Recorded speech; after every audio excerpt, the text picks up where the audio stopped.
numa produção do seminário Palavras do Mestre. Eu sou o pastor Carlinhos e esse é o seminário Palavras do Mestre. Nós estamos no nosso módulo número 11 e essa é a nossa segunda aula. A matéria em questão é Atos dos Apóstolos, ok? Vamos lá.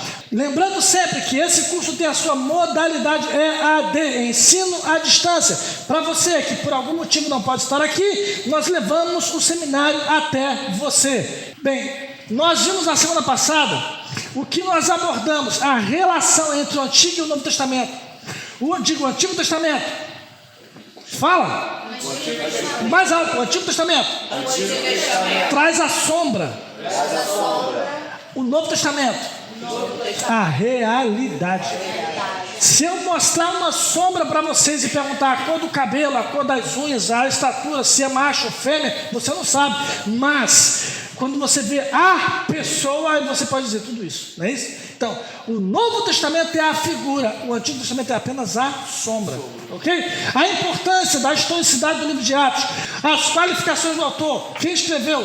Lucas, o médico amado, grego, filósofo, historiador, um homem que era dominador do grego helênico, falava fluentemente o grego, era cidadão grego e romano. Então esse camarada tinha, e era médico de profissão, então ele tinha trânsito livre dentro da aristocracia da corte romana, ok? A cronologia do livro de Atos, nós vamos falar das epístolas. As epístolas do Novo Testamento foram escritas ao longo do livro de Atos. Nós vamos ver isso mais na frente. Atos como modelo da igreja. Diga, a igreja tem um modelo. E eu quero falar isso aqui para a internet.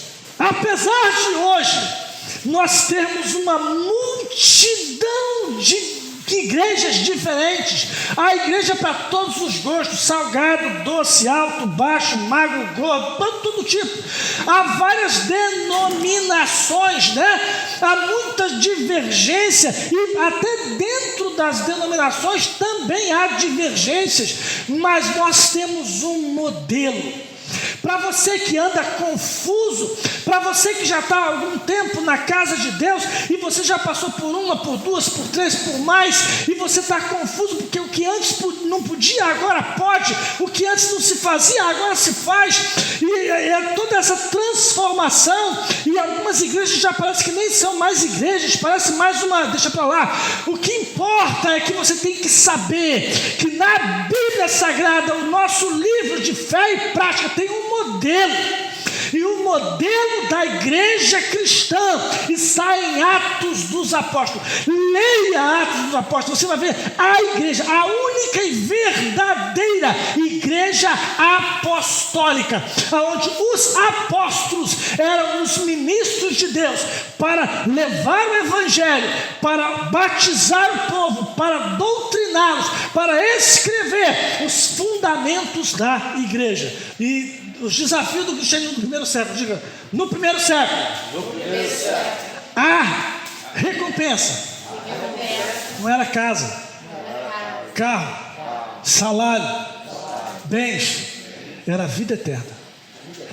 A única promessa para a igreja do primeiro século era ser fiel até a morte e dar-te-ei a coroa da vida. Essa era a promessa. E diga aí, por isso eles morreram. Vamos lá, vamos seguir. Bem, gente, eu já falei sobre isso aqui, a relação entre o Novo e o Velho Testamento, o que era o Antigo Testamento e o que é o Novo Testamento. Diga, o Novo Testamento é a nova lei. Ok? Então o Evangelho e a Torá, por favor, vem vocês dois aqui, presta atenção. A Torá, o Evangelho, diga, a Torá e o Evangelho são as duas faces da mesma moeda. Ok? Só que na Torá nós temos a sombra, no Evangelho nós temos a definição. Ok? O que vem trazendo na Torá são preceitos, são, diga, 613 mandamentos, estatutos e ordenanças. O Evangelho é a segunda lei, é a lei com graça. Entenderam isso? O que a Torá vem trazendo, por exemplo, a Torá foi revelada, diga, a Torá foi revelada no monte Sinai, não é? O Evangelho foi revelado no monte, Sermão da Montanha. Ó, Jesus estava fazendo o contraponto entre ele e Moisés. O Evangelho, Jesus vai falar assim, ó: ouviste o que foi dito pelos antigos? Eu, porém, vos digo. É o Evangelho. Entenderam isso? Então, o Evangelho, ele vai... Diga, o Evangelho não é mais fácil, é muito mais difícil. Porque o que a lei diz, o Evangelho amplia. A lei diz: ama o teu próximo como a ti mesmo, não é isso? Mas o inimigo pode passar o cerol. É a lei, olho por olho, dente por dente, mão por mão, pé por pé. Quem matou vai morrer. Mas o Evangelho, digo, o Evangelho diz: ama o teu inimigo, bendiz o que te maldiz, ora por quem te persegue. Olha que coisa difícil. Agora pode sentar, obrigado. Diga, o Evangelho é a lei ampliada. Vamos lá. A importância do livro de Atos, diga, Atos, nos revela a verdadeira igreja em sua essência.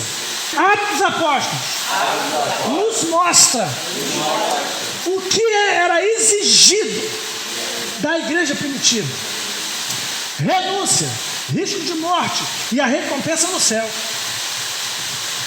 Pensa comigo, se essa prosperidade que pregam hoje fosse verdade no tempo dos apóstolos, por que todos eles morreram de morte horrível?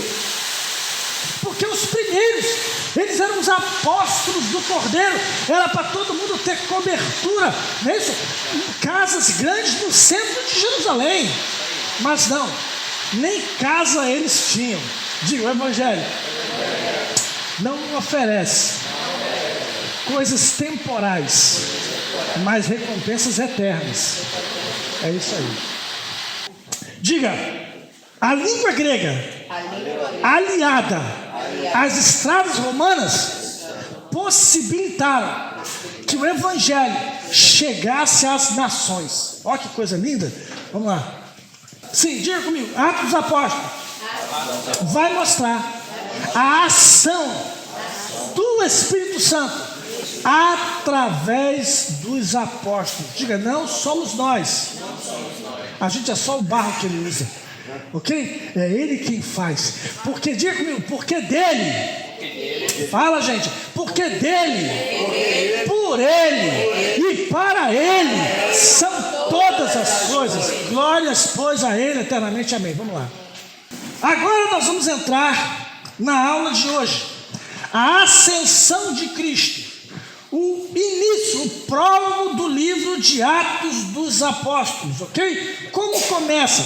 Na verdade, Atos dos Apóstolos é uma obra só, junto com o Evangelho de Lucas. Então, Atos começa repetindo o finalzinho do Evangelho de Lucas, quando Jesus sobe aos céus, ok? Vamos lá. Olha só. Fiz o primeiro tratado, Teófilo, acerca de tudo que Jesus começou a não só fazer, mas a ensinar. Diga, ensinar. Não é pregar. Diga, ensinar. Não é pregar. Eu quisera da internet que vocês aprendessem isso. Quem dera que toda a igreja, toda a cristandade entendesse que ensinar não é o mesmo que pregar. Jesus pregava para as multidões, mas ensinava para os discípulos. É diferente. Por quê? Diga, ensinar. É para a vida. Pregação é para o momento. Quando você prega, você fala aos sentimentos e emoções. Quando você ensina, você está se dirigindo à razão. Entenderam isso? A pregação é uma ilha, o ensino é uma escada. Você vê que quando eu vou dar aula aqui, eu faço uma retrospectiva do que aconteceu antes. Porque o ensino precisa do degrau de antes para falar do degrau de agora, para estabelecer no final o plano para o próximo degrau. O ensino é uma escada. A pregação é uma ilha. Cada pregação é sozinha, ela é absoluta, ela não depende do antes nem do depois. Entenderam isso? Então vamos lá. Jesus começou a ensinar até o dia que foi recebido em cima. Diga, até o dia que foi recebido em cima. Abra sua Bíblia aí. Se você veio para o seminário e não trouxe Bíblia, você veio para o lugar errado. Devia ter ido para o shopping. Vê o que está escrito na sua Bíblia aí. Aonde está escrito aqui? Até o dia que foi recebido em cima. Vê o que está escrito na sua Bíblia. A minha está escrito elevado ao céu. Até o dia que foi recebido em cima. Até o dia que foi recebido em cima. O dele é levado às alturas. Muito bem. Arrebatado ao céu. Olha só. É a mesma coisa? Não. Não é a mesma coisa. Há uma chave aqui muito importante. Diga, o texto original é recebido. Por quê? Porque ele não chegou lá, pai, cheguei. Não. Ele estava sendo aguardado. Ele foi recebido com honras militares. É como tem um exército inteiro formado e a autoridade máxima presente esperando chegar o convidado, o ilustre. É assim que ele foi recebido, entendeu? Então ele foi, diga, Jesus não chegou, ele foi recebido. Todo o céu esperava a sua chegada. Entenderam isso? E eu vou mostrar a você Jesus chegando no céu daqui a pouco. Vamos lá. Bem, depois de ter dado mandamento pelo Espírito Santo aos apóstolos que escolheram, aos quais também depois de ter padecido se apresentou vivo com muitas infalíveis provas, sendo visto por eles por espaço de 40 dias. Por que 40 dias? Por que Jesus ficou sendo visto pelos apóstolos depois de ressurreto 40 dias? Ele morreu, foi sepultado, ressuscitou no terceiro dia, e depois que ressuscitou, ficou 40 dias com os discípulos. E cerca de 500 pessoas viram Jesus vivo depois da ressurreição. Ele andou, ele ficou andando no meio deles. Eles viram ele ressurreto até o 40º dia. Eu não sei se você está entendendo o que eu estou falando. Quase nada se diz sobre isso nas igrejas. Depois de ressurreto, Jesus não subiu logo, não. Não, ele ficou aqui ainda 40 dias, é mais de um mês, gente. É mais de um mês. Ele ficou 40 dias andando no meio deles, do mesmo jeito de antes, só que agora ressurreto, com as marcas. Pastor, com o corpo glorificado? Não. Não, ainda não. Não. Com o corpo glorificado, ele matava todo mundo. Entendi. Mas ele... Quando ele aparece com o corpo glorificado e João vê, eu caí como morto. Porque tinha olhos como chama de fogo.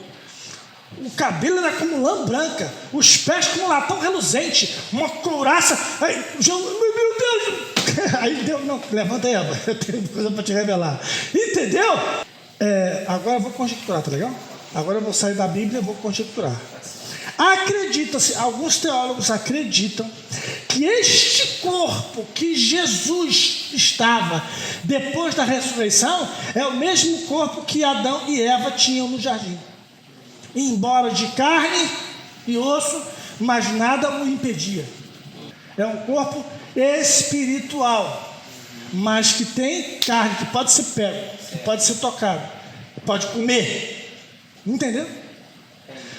Mas isso é conjectura. Não há nada que possa dar essa certeza. Apesar de não precisar que ninguém abrisse a porta, ele entrava. E ele saía e chegava sem ninguém o impedir. Porém, ele comeu, ele foi tocado. Quando Tomé falou assim, se eu não ver ele, Tomé, vem cá, bota a mão aqui. Me dá o teu dedo aí. Entendeu? Então, podia ser tocado. E ele pediu, ele tem alguma coisa para comer aí? Vamos comer para esses caras de minhoca entender que sou eu mesmo. Entendeu? Glória a Deus. Vamos lá. 40, por que 40 dias? Diga, por quê? 40 dias. Daqui a pouco eu respondo. Aqueles, pois, que se haviam reunido, perguntaram, dizendo, diga, os apóstolos. E isso é muito forte. Os apóstolos viveram com ele 3 anos e meio, comendo, bebendo, dormindo, saindo, entrando, em tudo quanto é lugar. Acompanharam tudo. Você já imaginou você fazer um gabinete com Jesus uma noite inteira? Poder fazer igual Pedro. Senhor, eu perdoo até 7 vezes. O que tu diz? Não, Pedro, não digo só 7, mas 70 vezes. Escutar da boca dele, direto, sem intermediário, não tem pregador nem. Não, o próprio Jesus falando. Já imaginou? Já imaginou chegar aqui nem Nicodemos e como isso, Senhor? Nicodemos, é necessário nascer de novo. Mas como é que eu vou entrar na barriga da minha mãe de novo? Não. Quem nascer da água e do Espírito, ó, da boca do próprio, entendeu? Já imaginou o crente que você seria se você ouvisse ele diretamente? Se numa madrugada dessa Jesus fosse lá na tua casa e ô Douglas, quero fazer um gabinete com vocês, faz um café aí. Oh, meu Deus do céu, Jesus, seria maravilhoso, seria não? Né? Mas eles tiveram, não foi uma noite não, foi 3 anos e meio. Eu quero levar vocês até um ponto. 3 anos e meio de intimidade, andar junto, comer junto. Ó, você ora para almoçar, para jantar, né? Senhor, te agradeço pelo alimento que tu tem concedido, não é isso? Agora imagina que você senta para almoçar, para jantar, e quem vai orar e dar graça é o próprio Cristo. Pai, ó, meu Deus, você está entendendo? Você toma a Santa Ceia na igreja uma vez por mês, mas imagina que você recebesse o pão da mão dele, diretamente. Isso vai acontecer lá em cima. Mas, você está entendendo? Mas apesar disso tudo, de ter andado com ele, estado com ele 3 anos e meio, de ter toda essa intimidade, eles não entenderam a mensagem, o propósito. Irmãos, dá para você entender isso? Olha o que eles perguntam, os caras de minhoca. Olha lá, Senhor, restaurarás tu nesse tempo o reino? Eles ainda estavam pensando que Jesus ia restaurar o reino, tirar Herodes e Pilatos. A cabeça ainda não tinha mudado, a visão ainda estava pequena. Aí Jesus dá um tonhonhon neles. Não vos pertence saber os tempos ou estações que o Pai determinou, mas recebereis a virtude do Espírito Santo e sereis minhas testemunhas. Jerusalém, toda a Judéia, Samaria, até os confins da terra. Atos dos Apóstolos tem essa métrica. Primeiro Jerusalém transborda para toda a Judéia, a região, depois a próxima região, a Samaria, e por fim os confins da terra. Entenderam isso? Muito bem. E quando dizia isso, ele foi elevado às alturas. Agora, o Evangelho de Lucas, ele começa e Atos continua, não é uma outra história não, é a mesma história. O agente é o mesmo, ok? É Deus que está operando. Primeiramente, através de Jesus de Nazaré em pessoa, carne e osso. Depois, através do Espírito Santo, usando os apóstolos. Ok? Vamos lá. E por que 40 dias?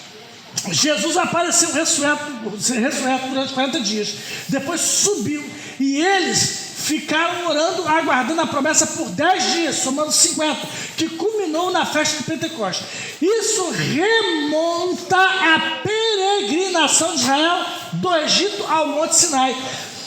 Quando Israel, olha para cá, Israel saiu do Egito na manhã seguinte à Páscoa, correto?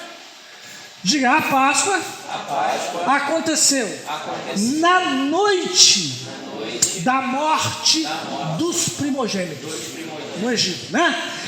De manhã cedo, Faraó diz para Moisés: vaza! Ele pega o povo e vai embora, não é isso? Aí ele passa por dentro do mar, sai do outro lado e caminha do deserto.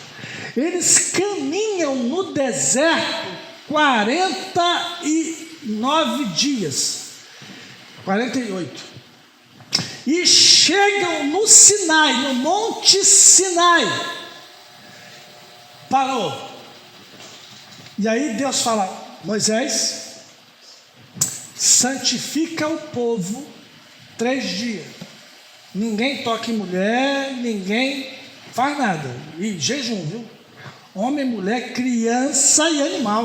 Até os bichos jejuaram. No 3º dia, Moisés, eu vou descer e vou fazer uma aliança com o povo. E foi feito isso.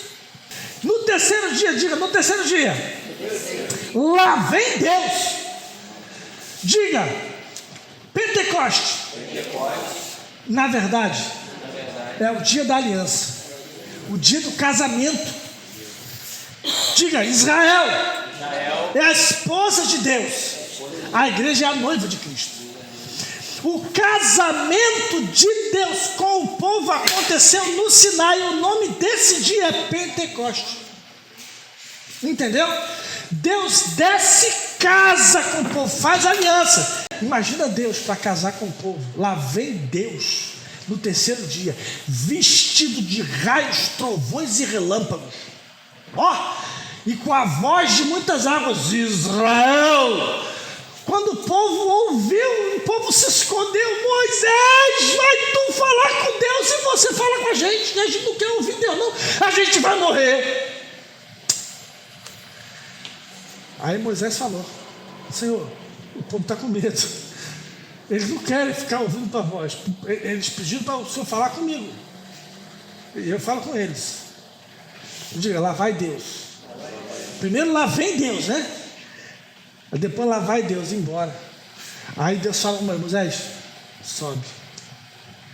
Quando Moisés é chamado por Deus, é porque o povo rejeitou. Deus queria revelar a Torá para todo o povo, mas porque o povo rejeitou, ele revelou para Moisés lá em cima, em secreto. Entenderam isso? Foi claro? E aí, por causa daquela rebeldia, quando Moisés desce, morre 3.000 pessoas. Vocês estão acompanhando o que eu estou falando? Estão guardando os fatos? Eu estou falando só do deserto. Agora vamos para o Pentecoste. Para começar, Pentecoste não é a descida do Espírito Santo, não, é a festa que já existia desde o deserto. Israel celebrava todos os anos a festa de Pentecostes. Entendeu? Deus, quando tirou Israel do Egito, disse para Moisés, do outro lado do Mar Vermelho: Moisés, esse dia de hoje vai ser o primeiro dia do ano para vocês. Deus criou um segundo calendário. E depois disse: Moisés, eu quero que vocês me celebrem festa 3 vezes por ano. Diga, Deus é festeiro, gosta de festa. Entendeu?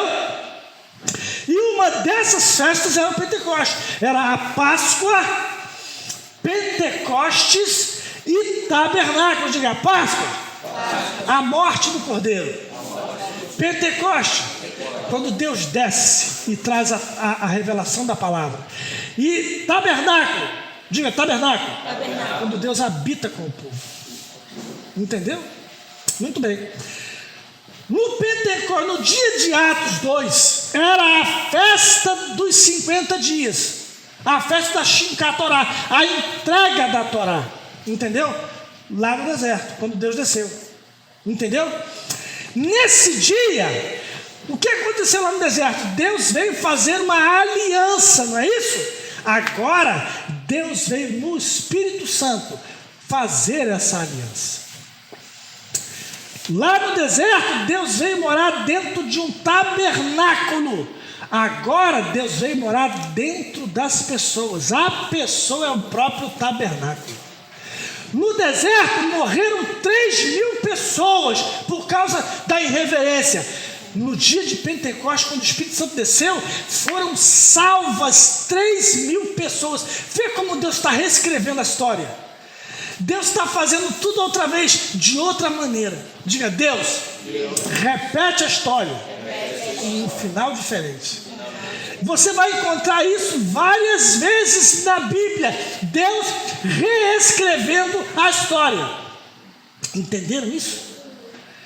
Nessa feita, no dia de Pentecostes, quando o Espírito Santo desce, são salvas 3.000 almas pela pregação de Pedro. Um cara que era semi-analfabeto começa a falar e quase 3.000 pessoas começam a chorar, se arrepender e pedir perdão e se converte. Ó, vamos lá. Mas vocês entenderam os 50 dias? Bom, pergunta errada deles: mestre, é nesse tempo que tu vai restaurar o reino em Israel? Eles passaram 3 anos e meio do lado do mestre e não entenderam a missão, não entenderam o propósito. É difícil da gente entender isso. Como pode 3 anos e meio do lado de Jesus, ouvindo, falando, comendo, bebendo, comungando, participando de tudo, e no final não entenderam nada?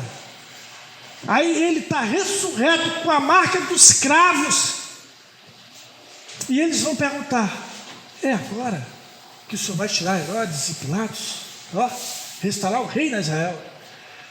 Aí Jesus dá um tonhonhon neles. Jesus repreende a repreensão. E respondendo, Jesus falou: não vos pertence saber os tempos ou estações que o Pai estabeleceu pelo seu próprio poder. Ou seja, ele não disse nem sim nem não. Ele disse: não compete a vocês isso. Aí ele dá a missão, a promessa: recebereis o Espírito Santo. Diga, a promessa tem um propósito. Fala para quem está do seu lado: toda promessa de Deus tem um propósito. Deus não dá as coisas para a gente usar como quiser. Não, tem um porquê, uma razão, um propósito. Nesse caso aqui, eu quero que você entenda isso. Eles perguntaram: Senhor, vai ser nesse tempo que tu vai restaurar o reino de Israel? Jesus não responde a pergunta, ao contrário, repreende: não compete a vocês saber isso. Ele repreende. Em outras palavras, eles não entenderam nada ainda. E aí ele corrige: vocês vão receber a promessa do Pai, que ouviram de mim, receber o Espírito Santo, ok? Mas para quê? Aí ele dá a razão, o motivo, o propósito da promessa. Para que receber poder? E ser-me-eis testemunhas, tanto em Jerusalém, como em toda a Judéia, Samaria, até os confins da terra. Diga comigo: a promessa, o poder, a unção, a presença, o chamado tem um propósito: ser testemunha dele até os confins da terra. Começa por Jerusalém. Entenderam isso? Ele está dizendo para os apóstolos: não interessa quando é que eu vou fazer isso ou aquilo, cumpre o propósito que está determinado, recebe o poder e a autoridade para cumprir o propósito que foi determinado. Cada um de vocês que está aqui, você que está na internet, nós recebemos um chamado, uma comissão. Nós somos chamados para uma obra.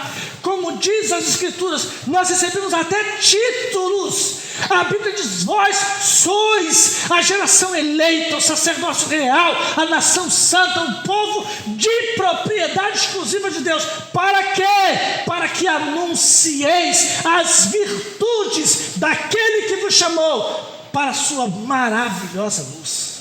Isso é o Evangelho, gente.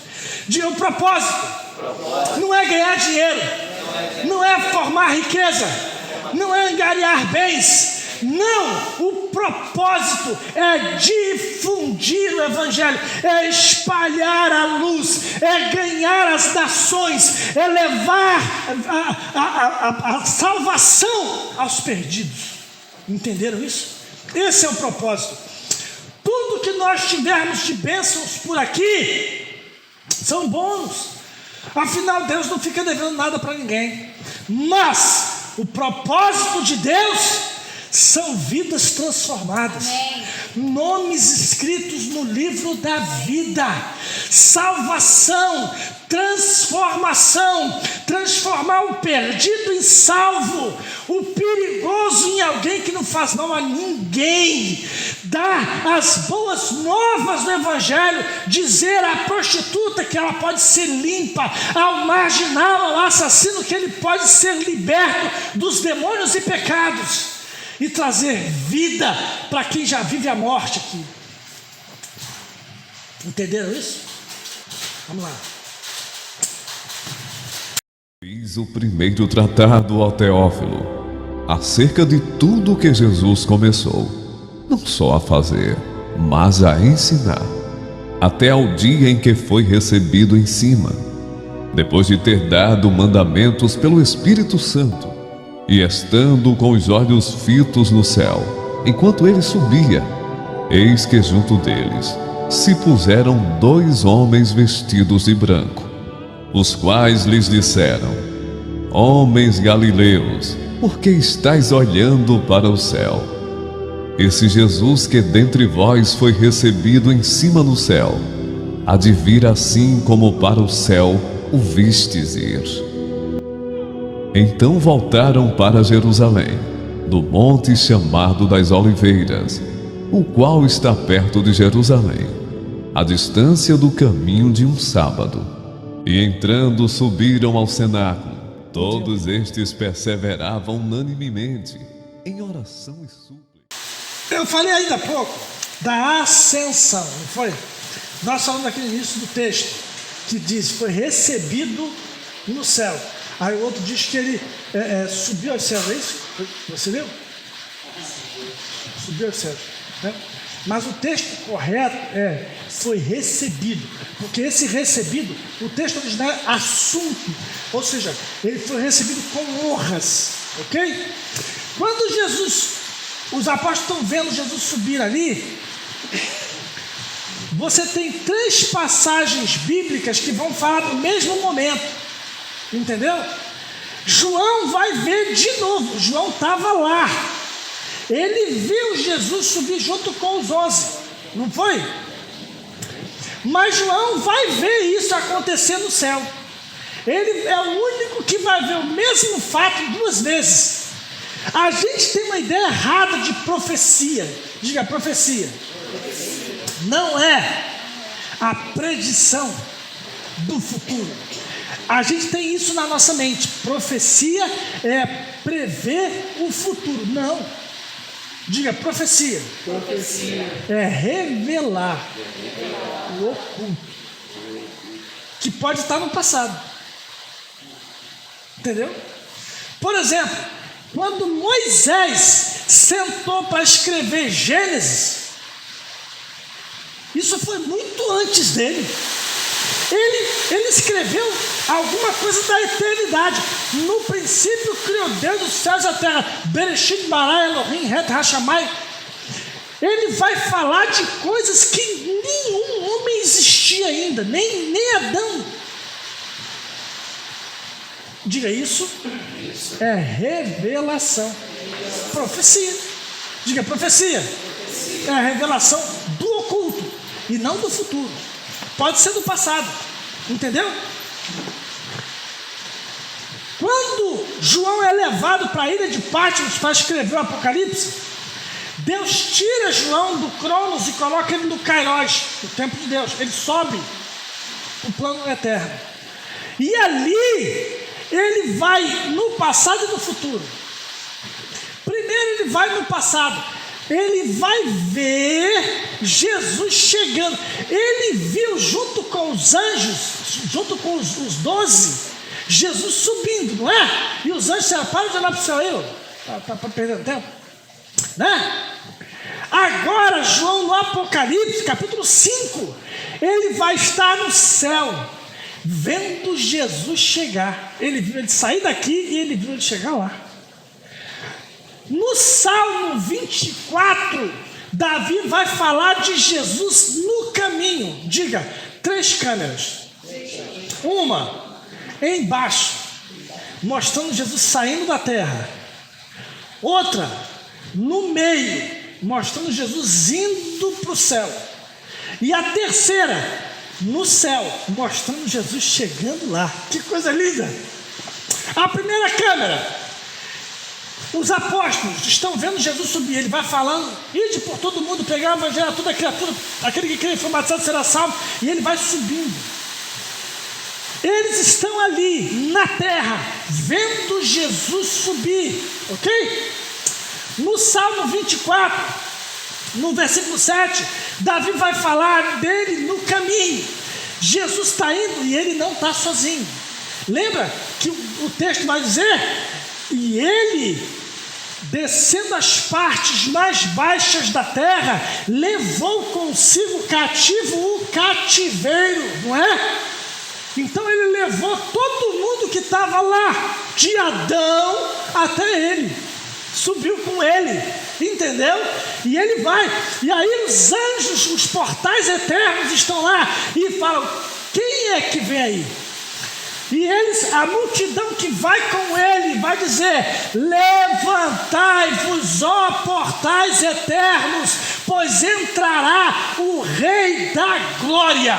E os portais eternos perguntam: quem é esse Rei da Glória? Tremendo isso, não é não? Como é que eles não sabem? Diz para mim, como é que eles não sabem? Porque eles não sabem, porque na eternidade,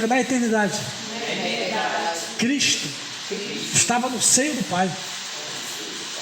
Uma mulher grávida, você sabe que tem 2 ali, mas você só vê um, não é? Cristo estava no seio do Pai. É o texto, é a Bíblia, é a palavra. Então, só tinha, diga, na eternidade, só tinha um trono no céu. Agora tem 2. Aleluia! Ao que está sentado no trono e ao Cordeiro. Ó, o Pai e o Filho. Agora tem 2. Entendeu? Então, só que é o seguinte: João vai ver ele chegar. Só que ele vê o antes e o depois. No Apocalipse 5, João está no céu. Ele é chamado para o céu no capítulo 4 de Apocalipse. Um dia eu vou falar sobre Apocalipse aqui. A gente vai falar sobre as dimensões de Apocalipse, mas ainda não chegou esse tempo não. E João no capítulo 4, o ancião fala para ele: sobe para cá. E ele sobe, ele vai para o céu. Ele sai do Cronos e entra no Kairos. E no Kairos ele vai ver. Aí o ancião chega para ele e ele vê na mão do Pai. Diga, na mão do Pai. Um livro. Abra Apocalipse 5 aí, vai. Abre rapidinho. Apocalipse 5. E vi na destra do que estava assentado sobre o trono um livro escrito por dentro e por fora, selado com 7 selos. É isso aí? Sim. Eu vi na direita do que estava sentado sobre o trono, um livro escrito por dentro e por fora, selado com 7 selos. Isso. Muito bem. Continua aí. Bem alto, bem alto. Alto. Todo mundo viu. Bem alto. Não, bem alto. Mais alto. E vi um anjo forte bradando com grande voz: quem é digno de abrir o livro e de desatar seus selos? E ninguém no céu, nem na terra, nem debaixo da terra podia abrir o livro, nem olhar para ele. E eu chorava muito, porque ninguém fora achado digno de abrir o livro, nem de o ler, nem de olhar para ele. Olha só, olha que coisa tremenda. João está dizendo que ele viu um livro na mão do Pai, sentado no trono. E esse livro era escrito por dentro e por fora. E ele tinha 7 selos. E ninguém foi achado digno de abrir o livro. Olha só, nem de abrir o livro e nem de olhar para ele. Esse livro é tão poderoso que até para olhar para ele tem que ter a dignidade. Diga, que livro é esse? Fala. Que livro é esse? Que livro é esse? E a gente tem uma revelação nesse versículo. Ninguém foi achado digno de abrir o livro, nem de olhar para ele, não é? Nem no céu, onde está o Pai, nem na terra, da onde Jesus saiu, nem debaixo da terra, lá no Hades, no inferno, onde Jesus estava, na morte. Diga, onde é que está Jesus? Pergunta aí, cadê Jesus? Vamos botar um anúncio no jornal, procura-se Jesus desesperadamente. Ele não está na terra, nem no céu, nem debaixo da terra. Onde Jesus está? Ele está no caminho. Ele saiu daqui, mas não chegou lá. E aí no Salmo 24 vai revelar: levantai-vos, ó. João está lá. O outro fala, não foi achado ninguém digno. Aí João começa a chorar. Mas daqui a pouco você fala, não chora mais não. Chegou o quê? Chegou o leão da tribo de Judá. Abre aí, lê aí. Chegou, vai, lê aí. Lê aí. Chegou. Vamos, alguém aí bem alto. Chegou o leão da tribo de Judá, que a raiz de Davi, que venceu para abrir o livro e romper os 7 selos. Fala comigo. Venceu para abrir o livro e desatar seus selos. Olha a revelação. Jesus venceu tudo que passou aqui embaixo para abrir esse livro. Tudo que ele sofreu, padeceu, morreu, foi para ter a dignidade de abrir e romper os selos desse livro. Pergunta aí, que livro é esse? Tudo que Jesus sofreu, morreu, ressuscitou, foi para abrir esse livro. Pergunta, que livro é esse? Entenderam? Que poder esse livro tem? Não é a Bíblia. Esse livro deixa para lá, um dia eu falo. 3 passagens que falam do mesmo evento, a subida, mas nos 3 ele é retratado de maneira diferente. Por quê? Quando a gente estiver ministrando escatologia, eu vou falar sobre isso. Vamos lá, vamos seguir. Aleluia. Vamos lá, vamos terminar. A escolha de Matias. Numa ocasião em que estavam presentes cerca de 120 pessoas, Pedro se levantou e disse: irmãos, era necessário que se cumprissem as escrituras acerca de Judas. Agora temos que escolher um homem dentre aqueles que estiveram conosco todo o tempo em que o Senhor Jesus andou entre nós, e esse homem deve juntar-se a nós para ser testemunha da sua ressurreição. A Assembleia apontou 2 homens, José Justo e Matias. Depois os apóstolos oraram, dizendo: Senhor, tu conheces os corações de todos os homens. Indica-nos qual desses 2 homens escolheste como apóstolo para substituir Judas, que foi para um lugar que merecia. Tiraram então a sorte.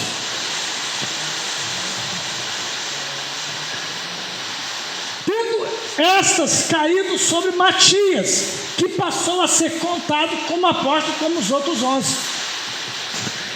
Pedro identificou que estava faltando um, porque Jesus escolheu 12. Judas o traiu e se matou, ficou desfalcado, só 11. E aí Pedro diz: está faltando um. Então vamos escolher entre nós, daqueles que estiveram com a gente desde o princípio, viram tudo. Aí escolheram 2, José Justo e Matias. Eles oraram: Senhor, tu conheces o coração, quem desses 2?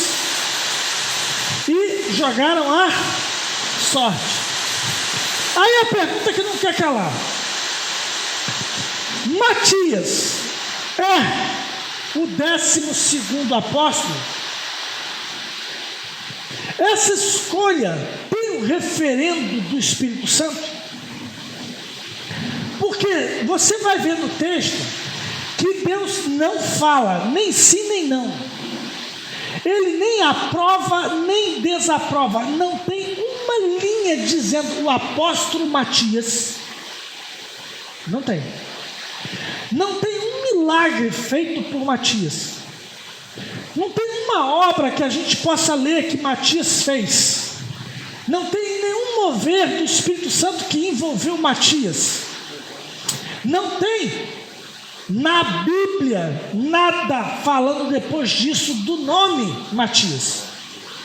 Mas lá no capítulo 9 nós vamos ver a conversão de um assassino, de um coisa ruim, de um cabra perigoso, fazia parte do comando vermelho da época, chamado Saulo de Tarso. O cabra era ruim, matava crente em ruim, vivia caçando onde tinha crente. Acabou, não tinha mais crente para ele matar em Jerusalém. Ele pediu carta para ir a Damasco, porque sabia que lá tinha. Mas no meio do caminho, esse cabra cai do cavalo. Jesus se revela a ele: quem és tu, Senhor? E ele fala: eu sou Jesus, a quem tu persegue. Isso aqui é uma boa notícia. Diga: quem persegue o crente persegue o seu Senhor. Aleluia. É bom saber disso, né? Se alguém estiver caçando você, se alguém estiver te perseguindo, Deus é contra essa pessoa. Ai daqueles que tocaram os meus escolhidos. É como se tocasse na menina dos meus olhos, diz o Senhor. Você não está sozinho. O diabo não pode fazer o que quer. Está na palavra de Deus. Está lá na carta de Pedro: quem é nascido de Deus, o maligno não lhe toca. Conserva-se a si mesmo. Ok? Mas também não vive na prática do pecado. Agora, nesse caso, era Matias, porque quando Deus chama Saulo ainda de Tarso, ele diz ali para Ananias, ele segue a Saulo, ele entra na cidade cego, e aí Deus chama Ananias, que é um crente, que tem respaldo, e fala: Ananias, vai na rua chamada direita, tem um homem lá, chamado Saulo, ora por ele. Ele está cego. Ananias na hora: Senhor, eu já ouvi falar desse cara, ele é perigoso. Deus fala: vai lá. Você iria, irmão? Já pensou?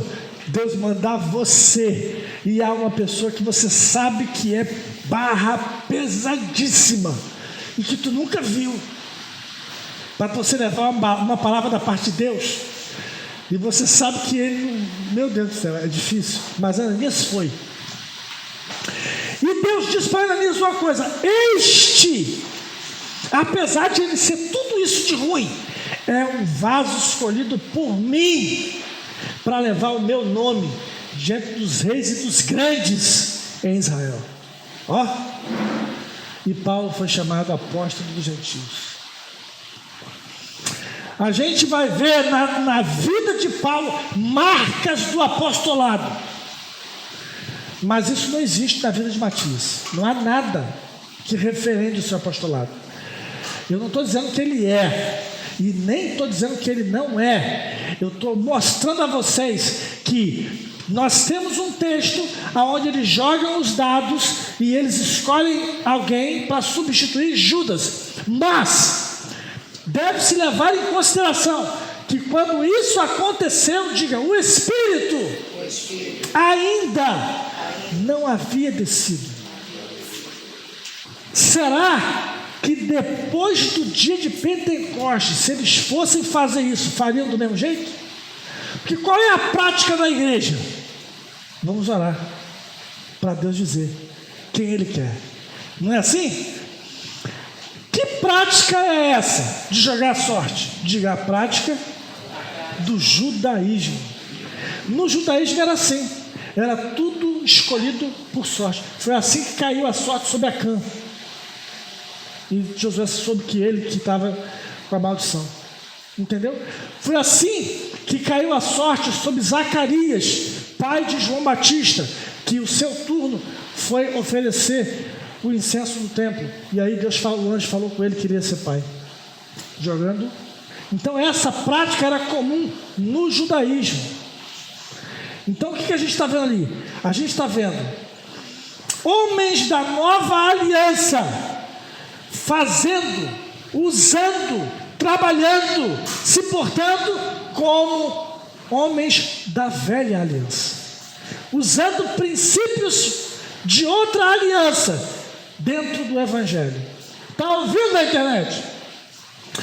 Nós não podemos misturar as coisas. Os princípios do evangelho não podem ser misturados com os princípios de nenhuma outra religião.